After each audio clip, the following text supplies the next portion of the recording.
Hey guys, Scott Adams here again. So today's topic is Order Insight and VMPI, or Visa Merchant Purchase Inquiry. So that product isn't really out anymore. It's been merged into Order Insight. So, but let's kind of think about that or talk about that. If you go back 4 or 5 years, we had this new great product from Visa that allowed us to collaborate with issuers. So we could pass information in real time from the merchant to the issuer during the somewhat chargeback process. So when the consumer called in to the issuer and said, hey, I don't know what this is, or I don't recognize, or I think it's fraud, give me a refund, whatever the consumer said, the issuer then pulled the information. And in the past, all that was just a descriptor. But now, luckily, we have, what the predecessor was Order Insight. The predecessor was VMPI. The new product and current product is Verifi Order Insight. And what this allows us to do is share information and collaborate. And how I like to look at it is kind of like we're talking to two different people. So it's through the issuer, but in a way we're talking to both the consumer and then separately to the issuer and their risk department or their customer service department. So what I like to do is first tell the story to the consumer. So we're just trying to tell them, hey, you know what, that descriptor that's on your credit card statement, it's the old way, it's confusing. It might not clearly tell you what you bought. It probably doesn't. And so with Order Insight, we can pass that information. We can tell there's literally hundreds of fields. Ping me offline if you want to know more about those fields, but there's literally hundreds. The main common ones are first matching information. So we want things like if we can get it, the ARN, the order number, obviously the first 4 last 6 of the credit card combined with transaction amount and currency and date.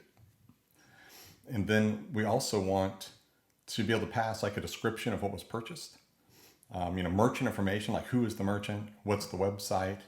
Ideally also pass things like in the whole shopping cart if we have access, which like for us, we actually get it from CRMs and from other merchant systems if we can, or from flat files. And then we take all this and we basically say, hey, consumer, here's what you bought. Here's everything you bought. Here's the tax, the shipping, it already shipped, or maybe it was already refunded.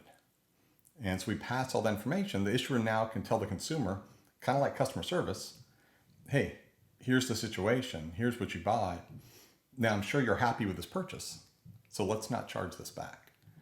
So in that, we actually find this works a lot. Really good results with it, if the data is good. And then, but also I like to remind merchants to think about it this way, that the issuer, they don't want to do a chargeback. Anytime they do a chargeback, they incur costs because of, especially the man hours, when the merchant represents. So if they can resolve this now, they want to. So I always say, also pass along data like device ID, IP address, like the tracking information, anything that you would pass in representment and more, so that the issuer sees, hey, wait, this is a good merchant. They have plenty of data to win in representment. So why would we do a chargeback? So think about it in those two veins. So you're kind of talking to two different people. And that's Order Insight. In so many cases, we get wins out of these, that we deflect the chargeback. Never becomes a chargeback, never enters the rails. So there's no confusion. And you save money. It's not an alert. So you do not have to, nor should you do a refund if you get a ping from Order Insight. And remember, this is all real time.